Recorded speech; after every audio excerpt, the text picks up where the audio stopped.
Hello, Sushi here with another video, and in the last video, I showed you the game where I reached 1400.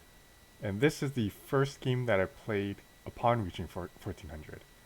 And my opponent's 1490.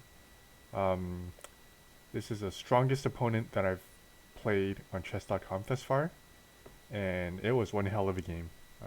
Lots of drama, lots of missed wins, last game last video game was pretty bad, but this game was wow. So anyway, starts with e4, e5. My opponent plays an Italian, and this is again, strongest opponent that I've ever played. Oops, sorry. So Italian. So strongest opponent I've ever played, and you play something like super standard. This is gonna be a tough game. So I played bishop c5. I actually used to play this move, inviting the fried liver. I think some players will just do this or they'll castle or whatever, but I kind of wanted to play the fried liver and then Traxler, you know, allow this fork. But and the reason I used to play like this is because this move, it allows b4 Evans Gambit, and this is, it's alright. It's alright. It's pretty good for white, but I mean, it's not bad for black, but it's really scary to play. So that's kind of why I used to play this knight move. But you know what? Let's try this. I think c5 is pretty good. So he plays this d3 move. He doesn't play anything confrontational. He doesn't do this move. Pretty kind of laid back move. So this is gonna be a really tough game. So I just develop like normal. Ooh, and this really surprised me. I don't think this is a great move because I have castle. And I think some, I guess, lower level players like 800 and below, they might think this is kind of like okay because you're winning the rook, but it's two pieces. It's more powerful. So the fact that white, like the strongest opponent that I played, would play this move, I don't know. I guess it's not a bad move because this knight is kind of like doing stuff. But it's also like I mean, it's not really doing stuff, but it's not really threatened. It's kind of like I don't know. This kind of surprised me. But anyway, he just goes for the castle. Um, I was almost expecting this capture, but I was like, this guy's too good to be doing this. So just play this move, open up this bishop. I mean, not here, of course, but I can play here. I can play here. Opponent plays knight c3. Computer really doesn't like that move. I think it's okay, but I think a more normal. This is kind of like a more normal move. You're eventually preparing this move, but c3, it's all right. I jump in. I don't really think that's a great move. I don't. Computer recommended this move, I think, to threaten the queen.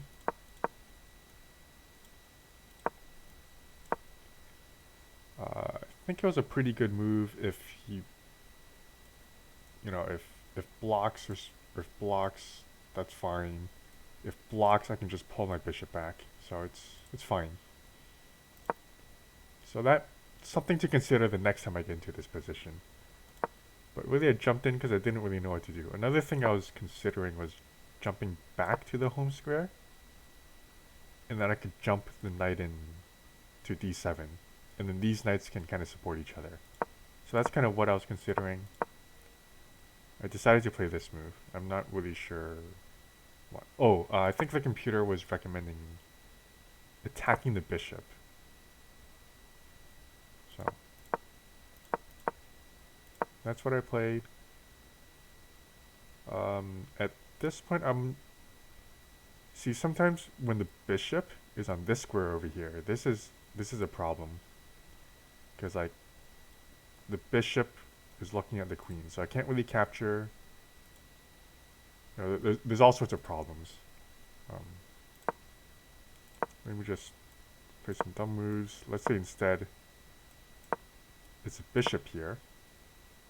I obviously can't capture because my queen's hanging. And if I do, I don't know, let's play this. Uh, White can actually capture. Um, I can't capture the queen because I just lose it. So I'll have to capture like so. And this is like a horrible. Queen's gonna come in, I'm in trouble here. But in the actual game, and this is why the knight move was kind of like because I mean a bishop here would have been pretty powerful. So just kick the knight out, we go for the trade.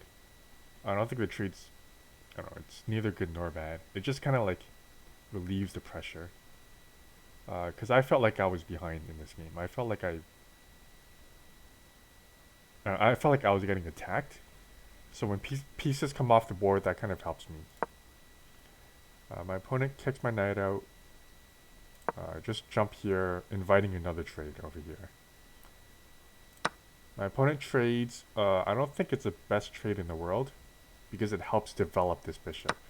Like he had a really good knight, and my bishop that was not doing anything, it's now doing something. And so the idea with this move is that if takes, I will open up. So if takes, I will open this up, this file over here, and it's being this square is being ganged up by 3 pieces. So that was the idea. And here my opponent had the exact same idea. Computer just says take, it's fine for both of us, but I think this idea of opening up the rook is just way too scary. So here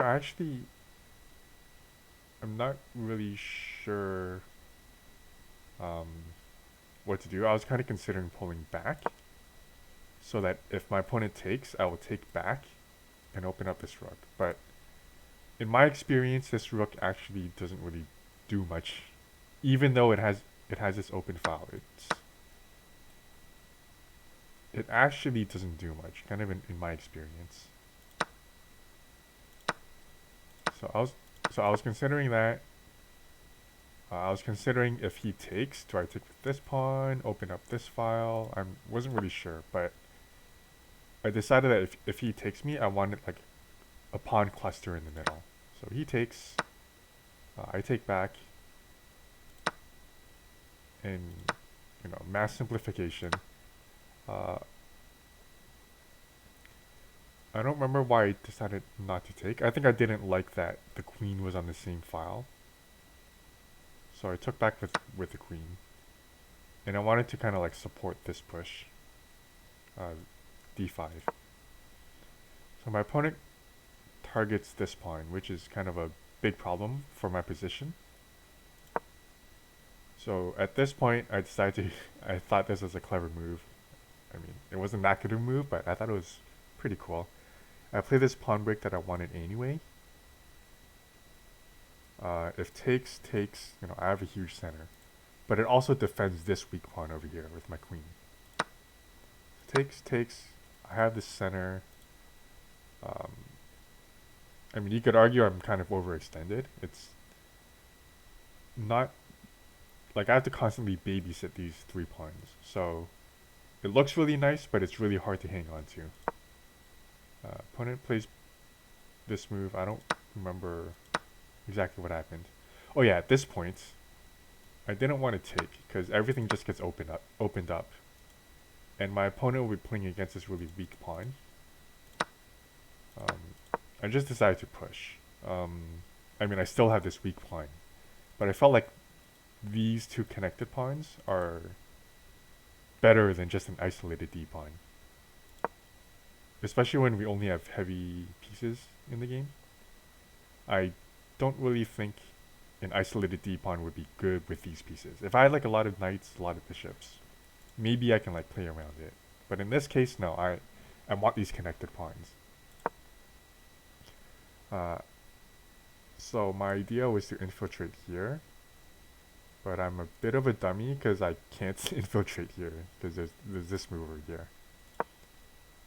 Opponent plays here. I didn't really think that much of this move. I'm not really sure the idea of it. Maybe it's to give the king breathing room. Maybe I'll be stupid enough to en passant and it'll take my queen. I don't really know. But here I target this pawn. So my idea was to target this pawn and move my rook up to attack both of these pieces. My opponent deflects it. I was really impressed because he played this really fast to prevent rook c4. But I think he just wanted me not to take this pawn. But I think even if he offered this pawn up, if you went, I don't know, something like this, go ahead, take it. I don't think I would have taken it. Well, if you went here, I probably would have taken and then I don't know. I just feel that having my queen up too close would be an issue, because you could like push my queen around. My queen was kind of like roaming around defending this weak pawn, so I didn't really want to go in too far. So play this, and at this point I feel like both of us are kind of confused. Neither of us really have any good ideas. I infiltrate. I mean, again, it's a move that looks clever, but it's not really that great. I just saw that this pawn blocked the vision of the queen, so I'm like, you know what? Let's do it. They offer a rook trade. So I did not really want to... Yeah, I looked at this move, but it just hangs a rook. Takes... I can't take back because there's checkmate. So I looked at that move. Do I really want a rook trade? Not really. So, going back to kind of the original idea, let's attack this pawn. My opponent is insistent. My opponent is insistent on kind of the rook trade. So I decided to take it, and that deflects rook off the c file, which is kind of why I thought it was okay. I'm not really sure if the computer had a better move. Computer suggests this. It's a pretty cool move. But yeah, I went this way. It's not as good as what the computer suggested, but it's okay. And now I have the c file once again. Opponent threatens this capture, and I lose not only the rook, but I also lose a king. So, and also if I, yeah, and also this is under attack, and I played this move.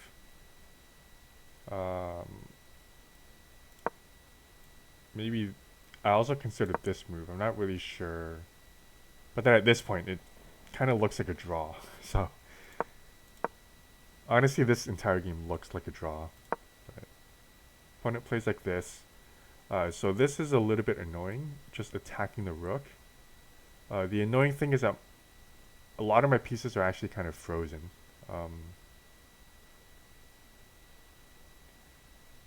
You know, if I move my queen, you know, this is under attack. If I move my rook, it's just such a weird position. I decided to take the c file. Opponent once again attacks my rook. We repeat. And here I wasn't really sure what to do. I just decided to make an escape square for my king. Opponent pushes. Again. Here I decide to guard the pawn like this. So I've lost sight of this pawn. And here I think this is a really strong move. I'm not really sure what the best response is. Computer saying kind of ignore it. and play something like this, or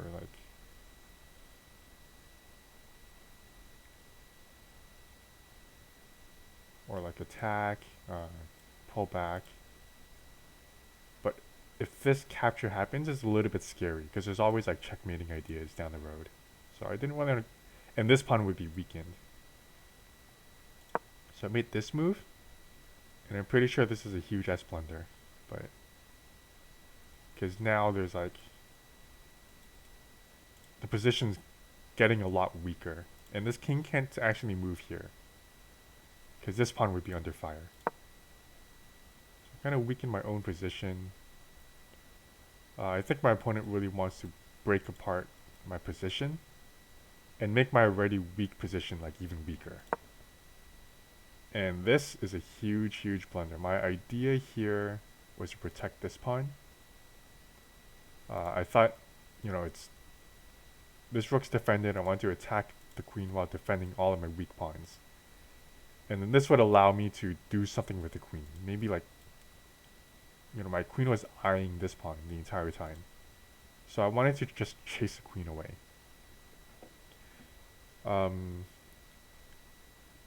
The problem with this move, so this check move, my king has to move here.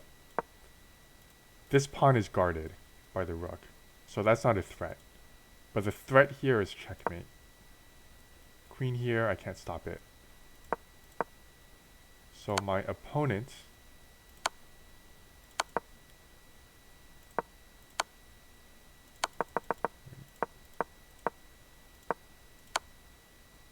saw the check, but did not see queen f8. That would have won the game on the spot. And at this point, I felt really bad.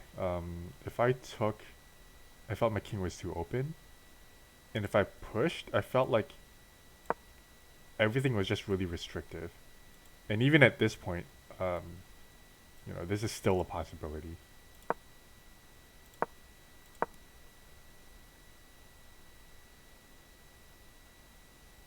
So computer is suggesting like some queen moves. Maybe queen here, take here.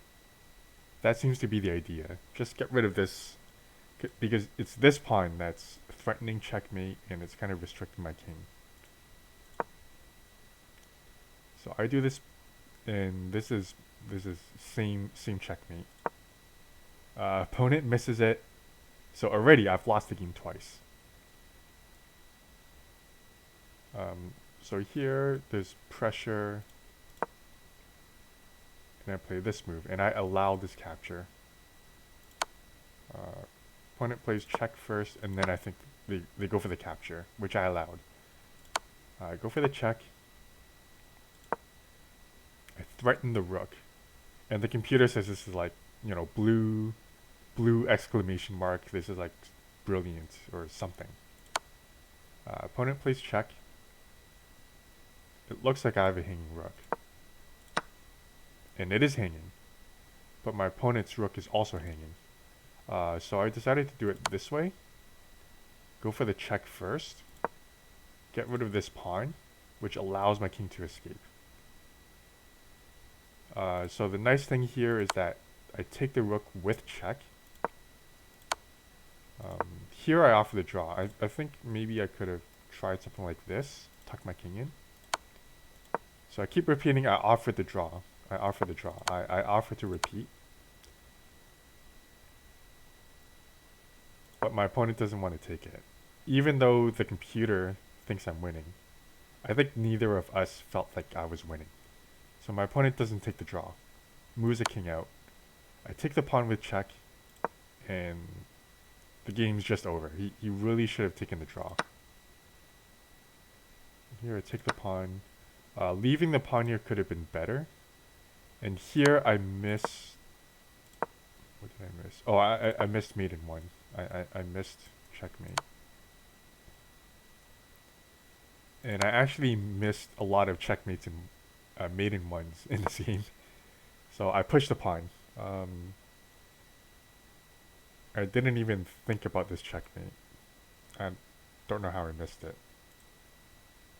But I kind of figured queen trade and then promote. That's how I'm gonna win the game. And now, right. I kind of figured this queen is way too dangerous. So I wanted to move my queen out of the way. I moved it. This is a good square because it moves it out of the way with check, while defending this pawn. And I didn't really want to move my king, because there's like, I noticed the queen was on a dark square. And if I put my king on a dark square, the queen can just check me in one turn. So that's kind of why I decided to defend with the queen and not the king. And if I move here, obviously there's like all sorts of checks. So the king moves forward. I missed another maiden one. I think it was...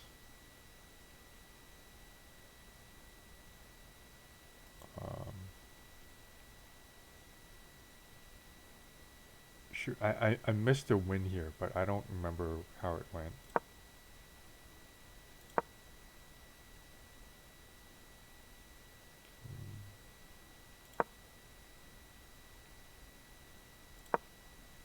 Right, so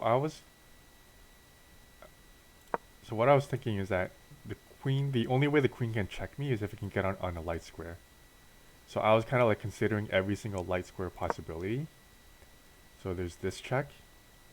I was thinking maybe even something like this. There's this check. There's this check. I was kind of thinking what I would do in each of the cases.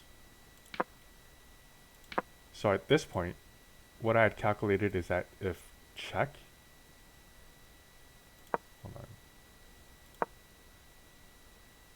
So if check, I could fork. So the queen would be on this square, I would fork. That would force a queen trade. So queen takes pawn. And if the king moves, I just take the queen, obviously. But check, fork. If queen takes, queen takes. So I lose a pawn, but I get a queen. And then if here... Well, this check doesn't work because this queen... So it's actually my turn right now. So this check doesn't work if I promote because it's covered by this queen. So I decided promoting is pretty safe. And there's no other checks. These are the only two checks. And from here, I didn't quite see the winning sequence, but I figured if I just keep checking, the win's gonna come. So check. And I didn't even bother calculating anything, but let's see. If he went here, I would have gone here. Let's see, if he goes here... Oh, that's not... If he went here, I would have gone here. And I believe that's checkmate. So my opponent tries to go out here. This would be... And at this point, check, I force a queen trade. And at this point, it's just an easy win. Queen versus king. My opponent just plays till checkmate.